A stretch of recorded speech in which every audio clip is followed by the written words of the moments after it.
Presumiendo México presenta.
Amigas, amigos, deseos se encuentren bien al igual que sus familias. Les saluda el escritor Iván Uriel y les doy la más cordial bienvenida a una edición muy especial de nuestro programa Encuentros a través de Presumiendo México, Filmmakers Movie y Ultra México. El día de hoy recibimos a una persona muy especial para Encuentros, un amigo y además una persona a quien yo admiro mucho desde el cine, desde la creación de historias y también desde la creación de contenidos. Saludo al director italo-chileno Andrés Palma Burata. ¿Cómo estás, Andrés? Gusto en saludarte y bienvenido a Encuentros. Hola Iván, no, muchas gracias por la invitación. Ya un tiempito que nos debíamos esta reunión y encantado, encantado. La verdad que el programa es una maravilla, la calidad de los invitados, los temas que se tratan. Yo soy muy fanático, así que muchas gracias por la invitación. Muchas gracias, Andrés. Y bueno, pues quiero decirles que Andrés es justo uno de los productores de nuestro programa desde el inicio. Además, estuvimos en aquellas primeras entrevistas en la primera Sí, temporada de Encuentros con Andrés Palma. Y bueno, tenemos mucho que platicar con Andrés, así que te damos la bienvenida. Andrés además es gracias. director de contenidos de Filmmakers Movie. Así que estamos en este momento como en una especie de encuentro de casas entre Presumiendo México y Filmmakers Movie. Una meta Gracias. entrevista. Exactamente, una metaentrevista. Andrés, pues vamos a hacer primero una Sí, pregunta que siempre hacemos a nuestras invitadas e invitados, y en este caso ahora hacia ti. ¿Quién sí. es Andrés Palma Burata? Ok, wow. Bueno, yo creo que alguien que va camino a, pues, a ser director de cine, la verdad, porque pues este mundo de la cinematografía y todo, creo que nunca termina de aprenderse, ¿no? O sea, uno hace su ópera prima y después tiene chance de hacer su segunda, su tercera, su cuarta, pero no sé, es cosa de ver a los más grandes, ¿no? A Scorsese, que con 80 años sigue explorando, sigue, ¿no? Relatando historias y entonces creo que es un camino que va como, que nunca termina y uno nunca termina de aprender, así que soy un director en rodaje, digamos, como los autos. O Clint Eastwood también, ¿no? A los 92 años, 90 y tanto sigue haciendo películas, entonces uno dice, bueno, me queda todavía, o sea, toda una vida por delante y historias y obras que contar, que ojalá que con la experiencia que uno va adquiriendo, tanto de la vida como también de hacer las películas, seguir mejorando, siempre, siempre, siempre. Pero sí, Muchas gracias, Andrés. Además, apasionante lo que nos menciona siempre a través del tiempo, cómo los escritores y las sí, directoras, los directores van creando historias una y otra vez y siempre se van renovando en ese sentido. Y en esta pregunta, en este viaje que vamos a hacer a través de tener la oportunidad de conversar contigo y agradecerte el tiempo, es ¿en qué momento Andrés Palma, que además quiero decirles que Andrés estudió dirección de cine en Chile, también tiene un máster en la Universidad de los Andes en dirección, en producción, y ha sido catedrático en diferentes universidades en México también, en la Universidad Iberoamericana, en la Universidad de Anáhuac, entre otras. Andrés, ¿en qué momento sentiste el llamado del cine o encontraste que esa era tu beta? ¿Recuerdas cuando eras niño o en qué momento de tu vida? sí, sí, sí, sí, no, qué espectacular, espectacular la pregunta porque yo me acuerdo que mis papás, tanto mi mamá como mi papá, siempre fueron muy cercanos a la cultura, música, teatro, cine, pintura, etcétera. Entonces nosotros en la casa, en el departamento, mis papás tenían, bueno, mi mamá sobre todo tenía un Betamax. Sony Betamax, o sea, una máquina pesadísima. Y tenía toda su colección de Betamax que eran grabados.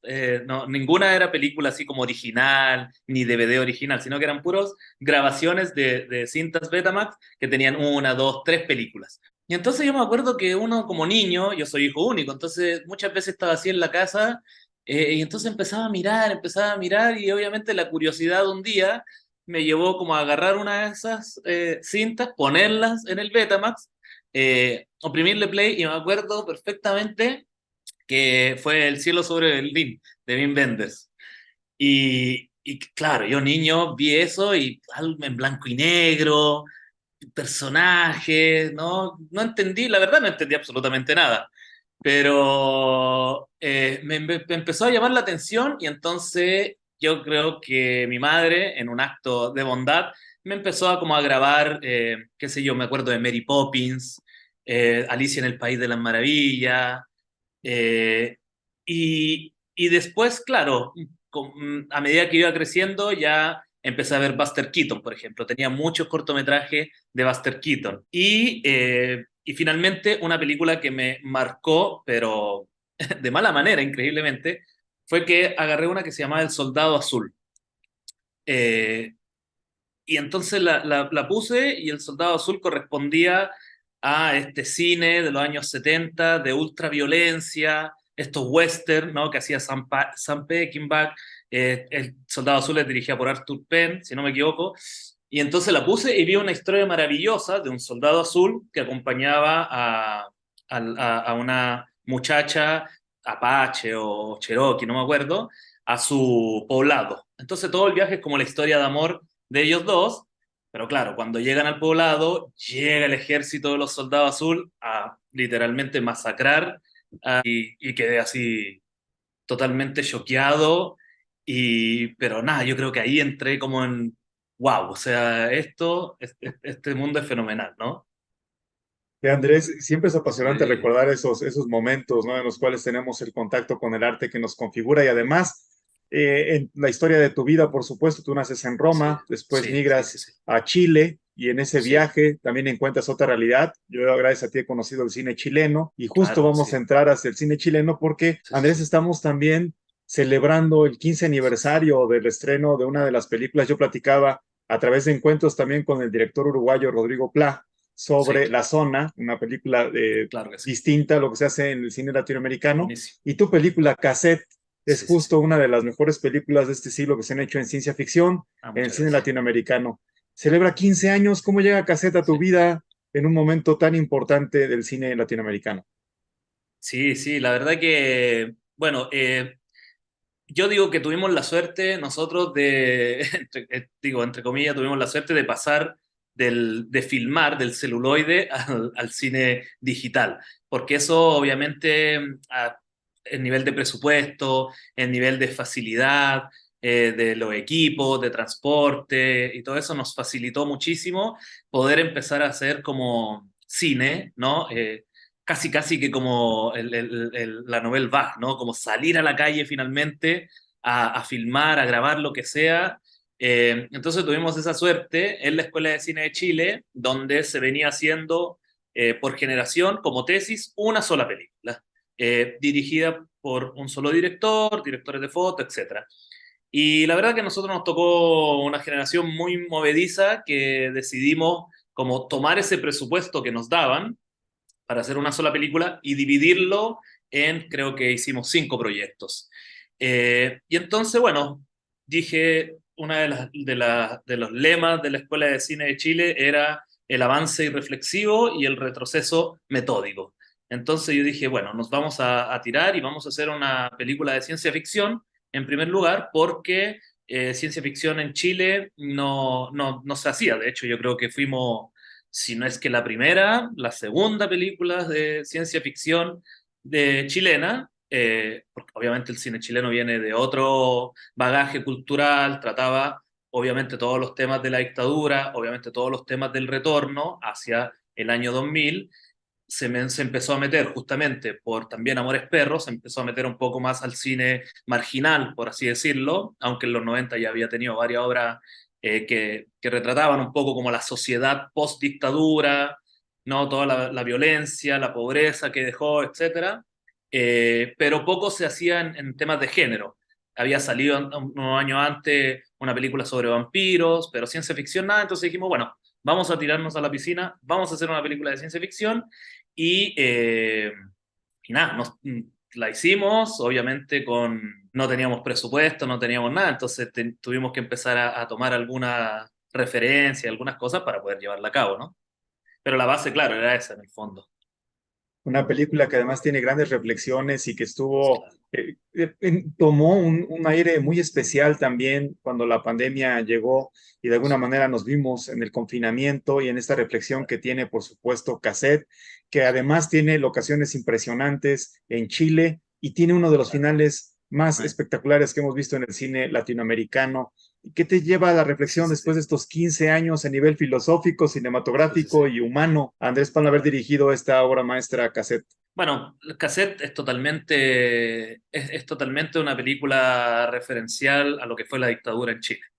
O sea, es haber tomado a los grandes, a George Orwell con 1984, a William Gibson con El Neuromante, a Blade Runner, a Ridley Scott, a Philip H. Dick. Entonces, tomar como todo ese mundo que ya estaba, tanto en la literatura como en la cinematografía, y tratar de meterle nuestros sentimientos, nuestro pasado, nuestras memorias de lo que fue la dictadura chilena, que si bien a mí no me tocó vivirla como tal, porque obviamente yo estaba en Italia, pero sí me tocó como los hijos de, ¿no? Los hijos del exilio. Entonces, siempre está esta manera de darle una vuelta, de reinterpretar, de contarnos nuevamente la historia, y por eso salen como todas estas reflexiones del confinamiento, de esta sociedad subterránea, súper vigilada, ¿no? Como el Gran Hermano, donde existe esa idea del exilio constante, el peligro de que si te descubren infringiendo la ley o no siguiendo los lineamientos del partido, en cualquier minuto te pueden desterrar y obviamente hay cosas peores que pasaron en la dictadura, las torturas, las muertes, etcétera. Pero bueno, también yo vengo de esa idea del exilio, entonces el personaje termina siendo exiliado afuera del sistema para encontrarse en otro sistema que, bueno, no sabemos si es mejor, peor, ¿no? Y finalmente es como esa dualidad que dices, no sé, pasas del sartén al fuego muchas veces. Sí, es impresionante además verla a la luz del tiempo, por supuesto, y vernos en ese espejo reflejo de la reflexión a través de cassette, que además la transmitimos también Sí, aquí a través de Presumiendo así es. México en las primeras ocasiones que teníamos ya el vínculo con Filmmakers Movie y Presumiendo México. Y justo esta película es un emprendimiento, como emprendimiento ha sido Filmmakers Movie, tú eres Claro, fundador así es. de Filmmakers Movie y también Sí, a través de Filmmakers Movie, creador de diferentes contenidos, de diferentes programas documentales en los que hemos colaborado juntos. Andrés, ¿cuál es tu perspectiva del cine latinoamericano actual en relación también al cine universal? ¿Cuáles son los temas que tú consideras que en este momento se abordan en el cine? Tú que eres un conocedor de cine, quiero decirles que Andrés Palma es uno de los, sin duda, conocedores del cine en América Latina y del cine universal. Y por eso me atrevo a hacerte la gracias. pregunta para nuestra Sí, sí, sí. audiencia. ¿Cómo ves el cine universal en ese sentido? Desde la Sí, perspectiva de un creador cinematográfico ítalo-chileno. sí, sí. Bueno, me encanta la pregunta y nosotros con Iván hemos conversado muchísimos años sobre el cine latinoamericano, sobre el cine mundial y la verdad que yo estoy bastante, o sea, me gusta mucho porque creo está pasando algo que tenía que pasar hace muchos años, yo creo, que es que el cine latinoamericano se está atreviendo a contar como historias de época. Porque finalmente, claro, o sea, tuvimos como toda la oleada 60, 70, que era mucho cine político, o sea, el cine latinoamericano era político totalmente, era contestatario, era propagandístico también, o sea, dependía de cada país, sus propias historias, sus propios movimientos culturales, etcétera. Y después vino, claro, una época de los 80 donde, bueno, se empezó a hacer, los 80 siempre fueron muy convulsionados, ¿no? Fueron así, color, estridencia, y a partir de los 80 70 80 y de los 90 ya empezó a salir esto que conversamos anteriormente, ¿no? Con Amores Perro como pieza cúlmine de este cine que fue estas sociedades fragmentadas y totalmente desiguales. Pero finalmente, sí, con la llegada de las nuevas plataformas y la democratización del cine, pudimos empezar a ver, las nuevas generaciones pudieron empezar a ver y tener más acceso a todo el mundo. Se empezó a cambiar un poquito y ahora estoy viendo justamente cómo el Cassette era una película de género en esa época, de ciencia ficción, y se hacía una.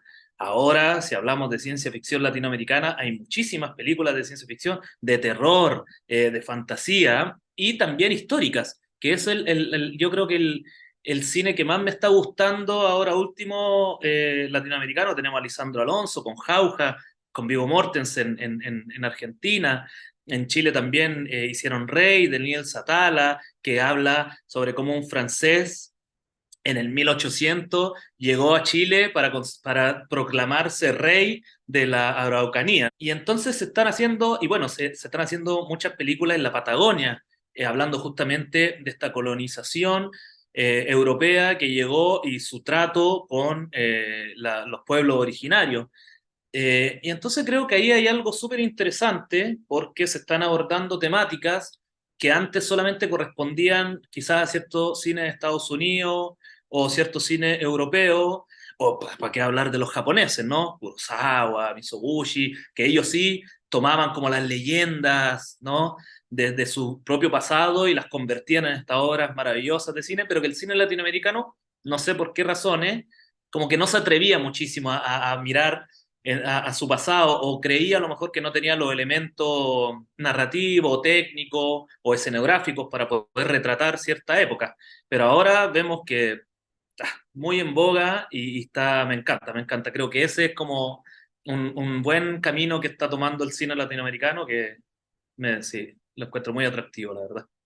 Así es, Andrés, muy atractivo el cine Claro, latinoamericano, con grandes directoras, sí, directores sí, y claro. por supuesto con creadores de guiones maravillosos. Y ahora me gustaría preguntarte también, ¿cuál ha sido tu influencia? Si nos pudieras Sí, compartir pues, los principales directores que han influido en sí, el sí, sí, director Andrés Palma, en también este caminar del estudio, y hablaremos también de tus claro. proyectos a nivel académico desde el cine, pero ¿cuál ha Sí, sido esa influencia que siempre llevas contigo? A veces van cambiando los momentos, pero en sí, general, claro. esas películas que te han marcado, ya nos has dedicado a algunas de ellas, pero estas Sí, sí, figuras que han sí. influido en ti. Sí, bueno, cuando hicimos cassette, sí vi mucho, bueno, vi a Cronenberg muchísimo.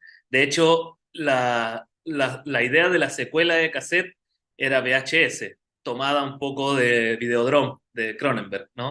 Como tratar de hacer así unos juegos de referencia a ellos. Eh, Obviamente Ridley Scott también en esa época. Y claro, cuando entré en la escuela de cine, sí, me acuerdo que tuvimos así, teníamos un amor con Bergman, sobre todo, casi con todo Bergman, y era como el dios Bergman. Tarkovsky, ya más que dios. Y increíblemente con Ozu, el director japonés, me acuerdo que teníamos como una fijación de que como Ozu filmaba todo desde el suelo prácticamente, pero porque correspondía a la idiosincrasia y a la manera de vivir de los japoneses, que ellos se sientan y comen y hacen su vida a una altura mucho más baja que nosotros en Occidente. Pero todo lo queríamos hacer con cámaras a nivel del suelo, todo lo queríamos grabar así como Osu, y Osu era como nuestra gran referencia. Eh, Eso como más académico y como por ponerle un poquito más de intelectualidad al asunto, pero yo nací, viví. La película que yo más he visto en mi vida ha sido Los Blues Brothers. O sea, la he visto más de 50 veces y es creo que mi película favorita porque además mezcla dos mundos que me gustan mucho, que es la música y la cinematografía. Y entonces ahí en el Blues Brothers están todos, están James Brown, Aretha Franklin, o sea, estaban los grandes exponentes del blues los mismísimos Blues Brothers, que hicieron su grupo de música. Y entonces, nada, esa película a mí me fascina. Y de ahí en adelante también, o sea, a mí me encanta todo el cine de ochentero, Robocop, Terminator, o sea, sí, o sea, me acuerdo que vi una entrevista de Paul Thomas Anderson que decía, y Paul Thomas Anderson, uno de los grandes directores actuales, y decía, bueno, cuando yo fui a la escuela de cine, a mí el profesor me dijo que no podíamos hacer Terminator, que Terminator era la peor película del mundo, y Paul Thomas Anderson agarró sus cosas, agarró su mochila y se fue de la escuela de cine, porque dijo, no, no me pueden decir eso. Y yo estoy un poquito, claro, totalmente, o sea, son obras maestras, o sea, realmente, claro, de ahí también de Terminator se agarró muchísimo para cassette, o sea, de la ciencia ficción y de todo eso, y no solo eso, sino también de la crítica social, ¿no? De mirar, de cómo se mira el mundo, de cómo se relata el mundo, así que sí, pero bueno, así referencia y directores son muchísimo, muchísimo, dependiendo, como bien dices, ¿no? Depende también de la época, de lo que uno está viviendo, pero sí, sí, sí. Justo ahora que mencionas, Andrés, lo que uno vive, por supuesto, y lo que hemos vivido también, no solamente con la pandemia, sino en este momento con la referencia y la reflexión que tenemos en la humanidad sobre la inteligencia artificial, pues Claro, nos por vienen a la supuesto. mente todas las grandes Oh, películas de ciencia ficción y ahondar en sí, ello, ¿no? Y reflexionar en ello. A partir de esas temáticas que reflexionamos y que tenemos el cine como un referente, yo he compartido contigo diferentes universidades sobre contenidos desde el cine y desde tu conocimiento del cine. Me gustaría preguntarte sobre los proyectos que actualmente tienes a nivel académico y sí. también que nos platiques también cómo podemos adentrarnos a estos proyectos y cursar también en ellos. Claro, claro, claro que sí. Bueno, como bien mencionaste anteriormente, bueno, tú me hiciste el favor hace algunos años atrás de invitarme a participar de unas ponencias en la Ibero, y ahí hablamos de líderes, de las figuras de líderes y lideresas, ¿no? Las dos cosas. Entonces hablamos de líderes y lideresas dentro del cine, dentro de estas imágenes en movimiento. También di clase de guión y apreciación cinematográfica en la náhuatl. Y ahora actualmente estoy dando curso, una asignatura de producción ejecutiva, aquí en una universidad donde estoy yo, aquí en Mérida. Y claro, le estamos enseñando a los alumnos la importancia que tiene la creación desde el guión hasta la realización, postproducción de la pieza audiovisual.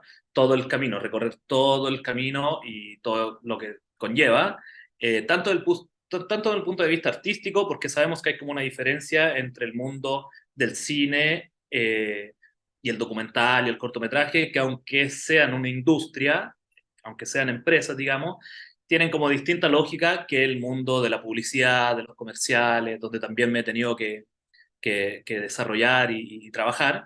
Entonces estamos viendo como esas dos líneas y aparte también estoy impartiendo un curso de apreciación y reflexión cinematográfica para que ver justamente la historia del cine, los distintos movimientos que surgieron en la historia del cine, los distintos géneros, para tener como esa sensibilidad de la próxima vez de ir al cine y enfrentarse a una obra, ¿no? Empezar a ver detalles y qué significa. Por eso las elecciones del color, de la iluminación, tienen un significado, están contando. El diseño sonoro también es parte de mi relato, es parte de mi narrativa. Entonces, siempre se habla muchísimo, ahora últimamente en los años, de que a lo mejor falta un poquito de educación cinematográfica en la sociedad en general. Entonces han buscado distintos elementos, distintas formas de entregar esa educación cinematográfica.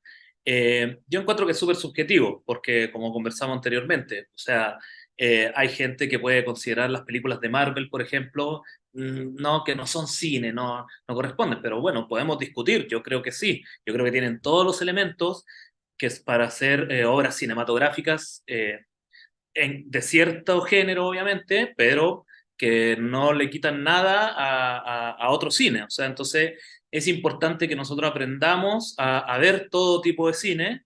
Me parece que eso es principal. Tenemos que ver un poco de todo. Obviamente tenemos nuestra obra y nuestros directores y nuestras temáticas favoritas, pero tenemos que aprender a ver de todo y ahí podemos empezar a analizar qué cosas sí son importantes o qué manera de hacer cine me gusta más, etcétera. Pero a nivel académico es eso y espero poder contribuir desde mi experiencia a estas nuevas generaciones, en el caso de la escuela, y también a generaciones mayores a la mía, en el caso del curso de apreciación cinematográfica, que saben más de cine que yo. O sea, han vivido y han visto absolutamente todo. Entonces, claro, lo que falta a ellos es quizás esas inquietudes de cómo se escribe un guión o un guión, cómo se lleva el guión a la pantalla grande o qué significa el montaje. Con el montaje se acaba la película o se vuelve a reescribir, etcétera, ¿no? Entonces uno los va como encasillando en esos temas, pero más allá de eso, la gente, el cine lo bueno que tiene es que siempre ha sido un arte popular, un arte muy cercano, donde accesible, sobre todo ahora con las nuevas plataformas, el stream y todo eso, todo el mundo puede ver cine de todas las épocas, está todo, casi todo en internet, entonces, bueno, y eso sumado también a la experiencia, obviamente presencial de ir al cine. Tenemos esas dos Eh, vías. Exactamente, has mencionado lo que me gusta mucho y son los ambientes para disfrutar, por supuesto, la creación, que va tanto de la audiencia como del creador o de la Sí, creadora de cine. Por supuesto, la audiencia podemos disfrutar en una pantalla espectacular, estar en la tradición de compartir una vivencia colectiva viendo una película y también lo podemos claro, hacer a través de la intimidad de nuestro hogar, a así través de es. estar, ambos tienen su propio sabor, su propio Sí, sí, sentido. sí, Por supuesto, el cine está hecho para pantallas y también el streaming claro, y también el creador que piensa ahora en todas sí, las formas en las cuales su obra, sabemos que la vida en una pantalla dura muy poco, incluso los sí, sí, blockbusters sí, duran muy poco en el cine, sí, entonces el streaming nos permite ver y volver a ver una cinta. Por otro exacto. lado, también la experiencia que mencionas en el caso de quienes asisten también a tus cursos y Mm, reflexionan contigo esta nueva beta sí. del cine universal. Andrés, me gustaría preguntarte también algo que he preguntado a otras directoras y directores. ¿Qué disfrutas más, escribir un guión o estar detrás de la cámara dirigiendo? Yo creo que bueno, por mi forma de ser, yo creo que disfruto más escribir un guión, porque es un proceso un poquito más personal, tranquilo, tú tomas tus propios tiempos, eh, ¿no? Me gusta mucho cuando escribo, yo antes de estudiar cine, me gustaba mucho el cine, pero yo siempre quise ser actor. A mí me gustaba, quería ser actor, actor, y siempre actor, actor, y me acuerdo de cuando llegué, ya salí de la escuela, dije, ok, los actores, en esa época todavía estaba esa creencia, los actores a veces no les va muy bien, ¿no? Pueden vivir así con escasos recursos, entonces dije, voy a ser el jefe mejor voy a ser el director, que seguro que el director o productor siempre les va a ir bien, ¿no? Bueno, pero siempre me quedó esa beta del actor, entonces el guión me permite, en el fondo, interpretar, ¿no? Esos personajes, interpretar la película, ya sea frente al espejo, o aquí en la sala, no sé qué. Entonces, a medida que voy escribiendo, tengo que ir viendo, ¿no? A ver cómo hablan, a ver este diálogo, cómo sonaría. Entonces empiezo a hablar conmigo mismo y a recrear eso, y eso me gusta mucho. El rodaje, todo eso también es muy padre, pero claro, es un estrés significativo. O sea, es...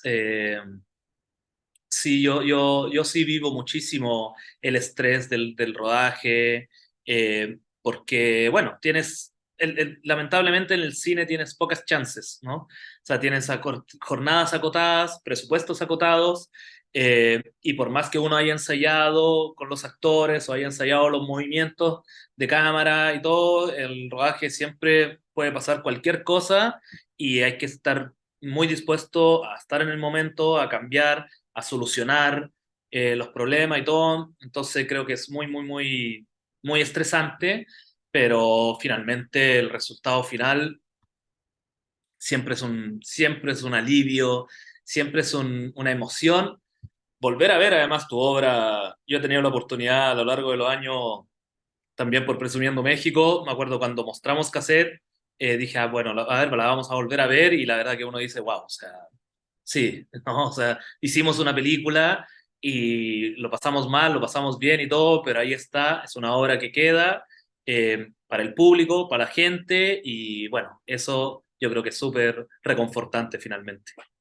Exactamente, Andrés, como mencionas, ese viaje que además alcanza un cenit cuando se muestra, cuando se enseña Exacto, y al mismo tiempo tal cuando se cual. vuelve a ver, y rever, Sí. la mirada no es la misma, la emoción no es la misma, y uno se encuentra así. Y ese es uno de los sentidos de que exista Filmmakers Movie, Sí. y a través de ti que eres fundador de Filmmakers Movie y también director de contenidos, pues el seguir creando, innovando. Andrés Palma, ha sido maravilloso encontrarnos en este viaje a través de encuentros, que Sí. pues tú eres fundador de este programa, por supuesto, y Sí, sí, contigo sí. además en esta edición muy especial de esta temporada que ha sido fascinante. Queremos agradecerte el tiempo y el que estés No, con muchas gracias. nosotros y pedirte un mensaje Sí, para todas y sí, todos quienes desean continuar el camino del cine, tanto aprenderlo como vivirlo y claro que sí. realizarlo. Sí, no, muchísimas gracias, Iván, por la invitación. Y bueno, yo creo que lo más importante, sobre todo para las nuevas generaciones, es hacer, atreverse. Yo creo que mientras están, si es que deciden o no estudiar en una escuela de cine, lo importante es tomar una cámara, tomar un celular, tomar cualquier medio que tengan a su disposición para empezar a contar historias, ¿no? Finalmente esto se trata de contar historias que pueden tener o no personajes, pueden ser solamente, tu protagonista puede ser la naturaleza, etcétera. O sea, no complicarse mucho tampoco con que necesitamos el talento adecuado, necesitamos la locación adecuada, no sé qué, sino que empezar a ser astutos y ver de qué manera contar historias y aprendiendo, o sea, equivocándose se aprende. Entonces, más vale llegar a enfrentarte a tu primer largometraje con 10, 12 pequeños cortometrajes o pequeña historia o pequeños videos experimentales que llegar directamente a dirigir, ¿no? Algo con un equipo grande, etcétera. Entonces, yo sí, sigo la ley que nos enseñaron en la Escuela de Cine de Chile, que es avance y reflexivo, y después vamos teniendo un retroceso metódico y viendo, esto lo pude haber hecho de esta otra manera, esto es mejorable, etcétera, ¿no? Pero lo importante es tirarse a la piscina, aprovechar ahora que uno se puede equivocar, y digo, esto dura también hasta siempre, ¿eh? Uno tiene 40 y 50 y puede seguir haciendo experimentos y cosas, o sea, no es como que a los 20 años tienes la oportunidad de equivocarte y después ya tienes que ser lo máximo, ¿no? Yo creo que la vida es un continuo aprendizaje y un continuo equivocarse y volver a levantarse y hacer las cosas distintas, etcétera, ¿no? Entonces, eso sería como mi consejo. Muchas gracias, Andrés. Y con este consejo nos quedamos, el atrevernos, el Sí, intentar y el buscar siempre que se exprese nuestro corazón, nuestra alma y el espíritu a través del arte, en este totalmente. caso, soltarnos. Así que nos quedamos con esas palabras del director Andrés Palma Burata. Muchas gracias por habernos acompañado. Muchas gracias, Andrés. Nuevamente, gracias de verdad, de todo corazón. Y muchas gracias a todas y a todos por habernos acompañado en encuentros a través de Filmmakers Movie, Presumiendo México y Ultra México. Nos vemos en la próxima. Muchas gracias, Andrés. Te enviamos un Gracias, gran Iván. abrazo. Gracias. Igualmente, saludos a todos. Gracias.